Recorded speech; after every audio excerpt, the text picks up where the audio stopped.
आज की इस वीडियो के माध्यम से हम आपसे कुछ महत्वपूर्ण शब्दावली साझा करेंगे जो कि पिछली वीडियो से ही संबंधित है, क्योंकि पिछली वीडियो में हमने चर्चा किया था कि आर्थिक क्रियाएं क्या है और अनार्थिक क्रियाएं क्या है।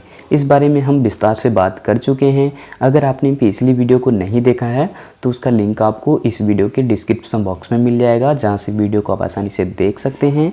इसके अलावा हमने हमारे YouTube चैनल पर क्लास 12 के नाम से एक प्लेलिस्ट भी बनाया हुआ है, जहां से सारी वीडियो को आप एक एक करके आसानी से देख सकते हैं, जो अब तक अपलोड कर दिया जा चुका है। और यदि कोई कंसेप्ट आपको समझ पाने में दिक्कत होती है तो आप में वीडियो के कमेंट सेक्शन के माध्यम से अपना सवाल पूछ सकते हैं। इसके अलावा आप चाहें तो हमारे दिए गए कॉन्टैक्ट नंबर पर व्हाट्सएप मैसेज के जरिए भी सवाल भेज सकते हैं। हम आपके सवालों का हर संभव जवाब देने का प्रयास ज़रूर करते हैं। पिछली वीडियो के कमेंट सेक्शन के माध्यम से मिलन सिंह का मैसेज आया है, उन्हें हम इस वीडियो में ज़रूर शामिल करना चाहेंगे। तो उन्होंने लिखा गया है कि थैंक्स सर, आई एम मिलन सिंह, ताराटान गिरिडीह से हूँ, बहुत अच्छा बताते हैं आप। तो सबसे पहले मिलन, आपको भी बहुत बहुत धन्यवाद कि आपने अपने विचार हमारे साथ साझा किया। वीडियो को पूरे अंत तक ज़रूर देखते होंगे आप, तभी आप इस तरह के कमेंट करते हैं। तो वीडियो को आप दोस्तों के साथ शेयर भी किया कीजिए। इस तरह के विचार आप हमसे लगातार साझा करने का प्रयास कीजिए, हम आपकी सहायता ज़रूर करेंगे और आपकी उज्जवल भविष्य की हम कामना करते हैं। तो चलिए आज का टॉपिक शुरू करते हैं और देखते हैं कि कौन कौन सी ऐसी शब्दावली है जो कि हम लोग को जानना बहुत ज़रूरी है ना। तो चलिए देख लेते हैं। तो इसमें हमने सबसे पहले शामिल किया है उत्पादन को, जिसे हम अंग्रेजी में प्रोडक्शन भी कहते हैं। उत्पादन एक ऐसी आर्थिक क्रिया है जिसमें वस्तु की उपयोगिता या वस्तु के महत्व में वृद्धि की जाती है। परिभाषिक रूप में हम कह सकते हैं कि उत्पादन के अंतर्गत किसी वस्तु अथवा सेवा का आवश्यकता के अनुरूप निर्माण या उपयोग किया जाता है, जिससे उनकी संरचना में परिवर्तन होता है। अर्थात हम ये कहें कि किसी वस्तु को अपने उपयोग के लायक बना लेना वास्तव में उत्पादन कहलाता है। अब यहाँ पर ये ध्यान में रखिए कि किसी वस्तु के उत्पादन के लिए हमें उत्पादन के साधनों की आवश्यकता होती है। अब ये उत्पादन के साधन क्या है भाई? तो उत्पादन के साधन के अंतर्गत आती है भूमि, मजदूर, बिजली, कच्चे पदार्थ, पूंजी, या फिर इन सबसे और ज़्यादा महत्वपूर्ण जो साधन है वो है साहसी, जो कि इन साधनों को लगाने का हिम्मत और साहस करता है, इसीलिए तो उसको साहसी कहते हैं। और साहसी में सबसे ज़्यादा जो महत्वपूर्ण और सबसे बड़ी विशेषता है वो यही है कि उसमें रिस्क लेने की क्षमता होती है। ठीक है, तो इसीलिए हम क्या कह रहे हैं कि उत्पादन के लिए हमें उत्पादन के साधनों की आवश्यकता होती है, जिससे उत्पादित वस्तु के महत्व में हम वृद्धि कर पाते हैं। और किसी वस्तु का उत्पादन इसीलिए किया जाता है ताकि हम उसका उपभोग करें। ठीक है ना। तो यहाँ पर आपको ये समझ में आ गया होगा कि वस्तु का उत्पादन करने का मतलब क्या है। वास्तव में उत्पादन हम लोग क्या किसको कह रहे हैं? मैन्युफैक्चरिंग को कह रहे हैं। तो इसको भी आप ध्यान में रख सकते हैं कि वस्तु का हम उत्पादन तो नहीं कर सकते, लेकिन उसका मैन्युफैक्चरिंग जरूर कर सकते हैं। वास्तव में उसी को अर्थशास्त्र में उत्पादन कहा गया है। क्लियर हो गया बात। दूसरी महत्वपूर्ण शब्दावली है उपभोग, जिसे आप अंग्रेजी में कंजम्पशन भी कहते हैं। उपभोग एक आर्थिक क्रिया, आपको पता है, जो कि उत्पादन के उद्देश्यों को पूरा करती है। अब ध्यान में रखिए कि किसी वस्तु का हम उत्पादन क्यों करते हैं भाई, उसके पीछे हमारा मकसद क्या होता है, उसके पीछे हमारा उद्देश्य क्या होता है। तो उद्देश्य यही है कि जो कुछ भी हम वस्तु का उत्पादन कर रहे हैं उसका अंतिम उद्देश्य उपभोग ही है। इसीलिए हम कह रहे हैं कि उपभोग एक आर्थिक क्रिया है जो कि उत्पादन के उद्देश्यों को पूरा करती है। या फिर आप ऐसे भी कह सकते हैं कि किसी वस्तु को यूज में लाना, किसी वस्तु को प्रयोग में लाना, उपयोग में लाना क्या कहलाता है? उपभोग कहलाता है। जैसे कि हम कपड़े पहन रहे हैं तो कपड़े का क्या कर रहे हैं? उपभोग कर रहे हैं। जैसे कलम का प्रयोग करते हैं तो कलम का क्या कर रहे हैं? उपभोग कर रहे हैं, है ना।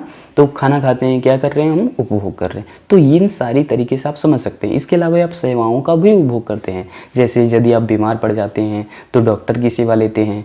यदि आप शिक्षा चाहते हैं तो आप टीचर के पास जाते हैं, शिक्षक के पास जाते हैं ना। तो यहाँ पर आप ध्यान में ऐसे रख सकते हैं कि इनकी भी आप सेवाएं लेते हैं। तो आप निश्चित रूप से कह सकते हैं क्या कि आप डॉक्टर की सेवा का उपभोग करते हैं, टीचर की सेवा का उपभोग करते हैं। कभी आपके आसपास में किसी से झगड़े हो गए तो आपके फैसले कोर्ट कचहरी में चले जाते हैं, तो आप वकील की सेवा भी लेते हैं। तो आप यहाँ पर निश्चित तरीके से कह सकते हैं कि आप सिर्फ वस्तु का उपभोग नहीं करते बल्कि सेवाओं का भी उपभोग करते हैं। क्लियर हो गया होगा। तो चलिए अगली शब्दावली पर जाते हैं। अगली महत्वपूर्ण शब्दावली है विनिमय, जिसे आप अंग्रेजी में एक्सचेंज कहते हैं। विनिमय का सामान्य अर्थ वस्तुओं के आदान प्रदान से होता है, परंतु आधुनिक अर्थशास्त्र में विनिमय वह आर्थिक क्रिया है जिसका संबंध वस्तुओं की खरीद तथा बिक्री से है। यह जो आर्थिक क्रिया है ना, ये पैसे चुका करके किया जाता है। विनिमय का मतलब आप सीधा समझ लीजिए ना, बाजार। अब बाजार जो है वो अपने लाभ के उद्देश्य से चलती है ना। तो आप देख सकते हैं क्या कि जो एक्सचेंज जो काम किया जा रहा है, जो विनिमय का काम किया जा रहा है, वो मूल्य चुका करके ही किया जा सकता है, या फिर कह सकते हैं कि यह जो क्रिया है धनराशि या फिर मूल्य द्वारा की जाती है। तो आप निश्चित रूप से कह सकते हैं कि विनिमय कहने का मतलब क्या है, बाजार, यानी कि जहां पर वस्तुओं की खरीद और बिक्री की क्रियाएं संपन्न होती है, क्या कह सकते हैं ना। तो यहाँ पर आप निश्चित रूप से समझ गए होंगे कि एक्सचेंज या फिर विनिमय कहने का मतलब क्या है। अब देख लीजिए, यह जो मूल्य है जो हम लोग बाजार में चुकाते हैं मूल्य, वो अलग अलग किस्म का बाजार हो सकता है, जिसको हम लोग चैप्टर नंबर 4 में देखेंगे। क्योंकि चैप्टर नंबर 4 आपको स्पष्ट रूप से बोलता है कि वहाँ पर चैप्टर का ही नाम है बाजार के स्वरूप एवं मूल्य निर्धारण। तो आप वहाँ पर इस चीज़ को जरूर विस्तार से सीखेंगे। एक बात तो और आपको ध्यान में रखनी ही चाहिए कि जो बाजार में हम लोग किसी वस्तु का मूल्य चुकाते हैं वो बाजार की अलग अलग परिस्थितियों के आधार पर तय किया जाता है। जैसे कि अगर पूर्ण प्रतिस्पर्धा बाजार हो तो वहाँ पर मूल्य तय करने का अलग एक विधि है, या पूर्ण प्रतिस्पर्धा बाजार हो तो वहाँ पर मूल्य तय करने का अलग विधि है। एकाधिकार बाजार हो वहाँ पर भी मूल्य तय करने का अलग विधि है। अल्पाधिकार बाजार हो वहाँ पर मूल्य तय करने का अलग विधि है। या फिर कह सकते हैं कि एकाधिकारात्मक बाजार हो वहाँ पर मूल्य तय करने का अलग विधि है। तो आप देख सकते हैं कि जो वास्तव में हम लोग किसी वस्तु का मूल्य जो चुकाते हैं वो बाजार की अलग अलग परिस्थितियों के आधार पर तय किया जाता है। तो आप निश्चित रूप से समझ गए होंगे, इन सारे पॉइंट्स को आपको क्लियर हो गया होगा। अगली महत्वपूर्ण शब्दावली है वितरण, जिसे आप अंग्रेजी में डिस्ट्रीब्यूशन भी कहते हैं। जैसे कि आप उत्पादन करने के लिए उत्पादन के साधनों को लगाते हैं, जैसे कि भूमि हो गया, मजदूर हो गया, पूंजी हो गया, संगठन हो गया, साहसी हो गया। तो ये जितनी भी तरह के उत्पादन के साधन हैं, इन सभी उत्पादन को साधनों को लगाने के बाद ही तो आप उत्पादन करते हैं। तो क्या उत्पादन करने के बाद आप उस वस्तु को तो बेचेंगे मार्केट में ले जा करके, यानी कि एक्सचेंज करेंगे। तो एक्सचेंज करने के बाद आपको जो पैसे मिले बाज़ार में, तो उन पैसों को आप क्या स्वयं केवल रख लेंगे क्योंकि आपने उत्पादन किया है? बिल्कुल नहीं, क्योंकि यह जो उत्पादन का जो साधन है ये मुफ्त में नहीं काम करेगा। जैसे कि आपने भूमि जो लगाया था उस पर आपको किराया देना पड़ेगा, यानी कि रेंट देना पड़ेगा। जैसे कि आपने मजदूर को लगाया तो उसको मजदूरी देनी ही पड़ेगी, यानी कि वेजेस देना ही पड़ेगा। जैसे कि आपने किसी से पैसे उधार लिए हैं, यानी कि पूंजी किसी से लिया है, तो उसको सूद या फिर ब्याज देना ही पड़ेगा, जिसे आप अंग्रेजी में इंटरेस्ट भी कहते हैं ना। जिसको आप संगठन के रूप में देख रहे हैं, जिसमें मैनेजर भी है या फिर छोटे तबके के लोग हैं, तो उन सभी लोगों को आपको वेतन देना ही पड़ेगा, यानी कि सैलरी देना ही पड़ेगा। फिर हो गया आप साहसी के रूप में खुद हैं, तो अपना लाभ तो आपको चाहिए।